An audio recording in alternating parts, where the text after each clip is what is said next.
tangdoshlar. Sharq Turkiston xabar agentligining xabarlar programmasida ko'rishinglarni qizg'in qarshi olamiz. Eng oldi bilan xabarlarimizning qisqacha mazmunini tunishtirib o'tamiz. Ommaviy fikr ra'y sinash natijasi Xitoy Sharq Turkiston to'qinishini hal qilish usulining Sharq Turkistonning mustaqilligini asliga keltirishdan iborat ekanligini ko'rsatdi. Xitoy Amerika xalqiga qarshi irqiy qirg'inchilik yurgizmoqda ekan. Tunda tafsiliy mazmunni diqqatingizga sunamiz. Ommaviy fikr ra'y sinash natijasi Xitoy Sharq Turkiston to'qinishini hal qilish usulining Sharq Turkistonning mustaqilligini asliga keltirishdan iborat ekanligini ko'rsatdi. Sharq Turkiston surgunda hukumati tarafidan Facebookda 8 mart kunidan 8 aprel kunigacha Uyg'ur tilida elib berilgan 2337 nafar to'rdoshlar qatnashgan ommaviy ra'y sinash harakatida ko'p qism to'rdoshlar Xitoy Sharq Turkiston to'qinishida hal qilish chorasining Sharq Turkistonning mustaqilligini asliga keltirish ekanligini bildirdi. Ra'y sinash jadvalini injiklash natijasi shuni ko'rsatdiki, ra'y sinashga qatnashgan 2337 nafar Sharq Turkistonlik Uyg'ur to'rdoshining 99% Facebookda, Twitterda 9 mart kunidan 16 mart kunigacha davom qilgan ra'y sinashga qatnashgan 158 nafar Uyg'ur to'rdoshining 92% Xitoy Sharq Turkiston to'qinishini hal qilish chorasining Sharq Turkistonning mustaqilligini asliga keltirish ekanligini bildirishdi. 1% Uyg'ur to'rdosh Facebookda, 8% Uyg'ur to'rdosh Twitterda Xitoy hokimiyati ostidagi yuksak avtonomiyaning Xitoy Sharq Turkiston to'qinishini hal qiladiganligini bildirdi. Uyg'urlarning mutlaq ko'p qismi Facebookni ko'p, Twitterni oz ishlatganlikdan Facebookda ra'y sinashga qatnashganlar Twitterda ra'y sinashga qatnashganlardan alohida ko'p sonliqni egalladi. Sharq Turkiston surgunda hukumatining bosh ministri Salih Xudoyor apandi ra'y sinash natijasi Sharq Turkiston xalqining haqiqiy istaklarini, ya'ni Sharq Turkiston xalqining mutlaq ko'p qismining Xitoy ishg'oliyatini rad qiladiganligini, mustaqillikni qayta asliga keltirishni orzu qiladiganligini tushuntirib berdi dedi.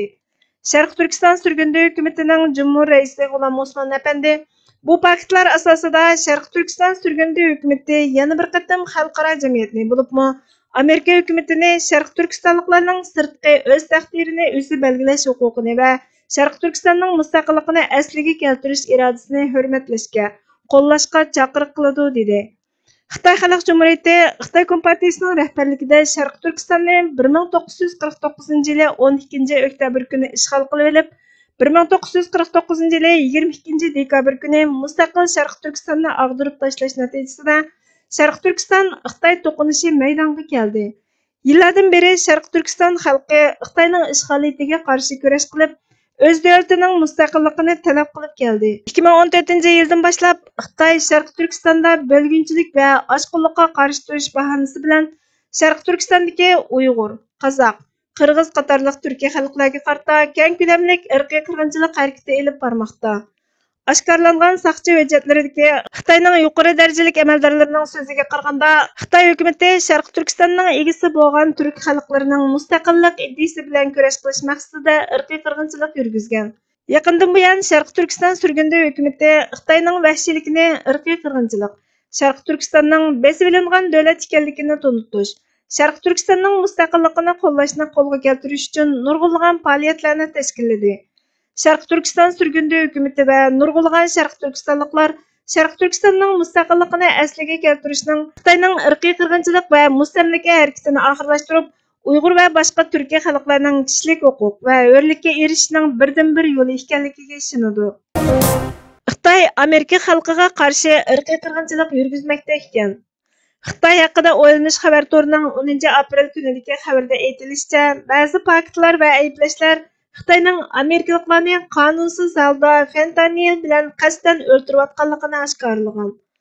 Qasddanlik irqiy qirg'inchilikning qonunliq aniqlamasidan iborat ekan.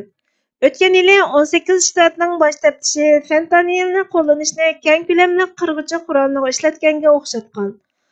Amerika Xitoy Kompartiyasining dunyoviy zo'mgarlik nishoniga qarshi eng kuchli qo'rg'on bo'lsa-mu, ba'zi amerikaliklar yilda 1 trillion dollarlik ortiqcha davolanish xarajati orqali Xitoyning iqtisodini yuqori ko'targan.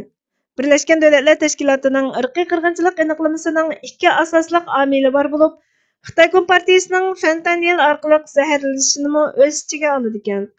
Xitoy Amerikaliklarga qarshi ximiyalik urush olib bormoqda ekan. Kasalliklarni kontrol qilish markazining bayqashicha, Amerikada har yili 107 mingdan ortiq zaharli chekimlik chekuvchilarning ichida taxminan 71 ming nafari fentanil va boshqa birikma opiyumdan zaharlangan. Kasalliklarni kontrol qilish markazining sonliq ma'lumotlariga qaraganda, 2016-yildan boshlab fentanildan zaharlanib o'lish nisbati shiddat bilan oshib, 2018-yildan 2020-yilgacha bo'lgan oralikda normal bo'lgan. 2020-yildan 2022-yilning beshigacha yana bir qatam tez o'rlagan. Hozir yana yuqori pallaga ko'tarilgan. 2015-yildan buyon zaharlanishning yuqori pallaga chiqishida fentanilni o'z ichiga olgan birikma opiyumning qo'llanilishi muhim omil bo'lgan. Faqat o'tgan yilda zaharli chekimlik cheklash idorasi 379 million fentanilning ajallik dori miqdorini qo'lga tushirgan. Mutaxassislar va parlament a'zolari 23 mart kuni pulga agishish, Xitoy Kompartiyasining fentanil krizisini ulg'aytiradigan savdo endisi mavzuliq isbot anglash yig'inida Donald Trampning 2018-yili qonunsiz fentanilni atkaz qilganligi tilga ilingan. Parlament a'zosi Andrey Ogles Xitoy Kompartiyasi Amerika mahallalarini vayron qilyotidi.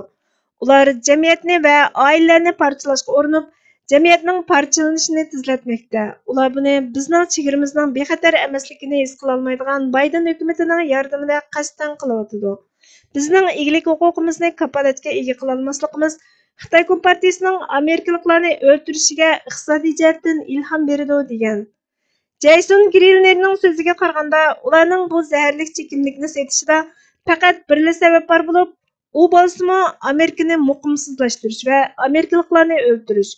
Shunga Xitoy Kompartiyasi qonunsiz fentanil ishlab chiqarishni qo'llash, amerikaliklarni aktivlik bilan o'ldirib qolmay, yana davomli shuni qilishni maqsad qiladi ekan. Shunga Amerika xalqiga qarata irqiy qirg'inchilik yurgizayotganligini kuchli talash tartish qilishga bo'ladi ekan.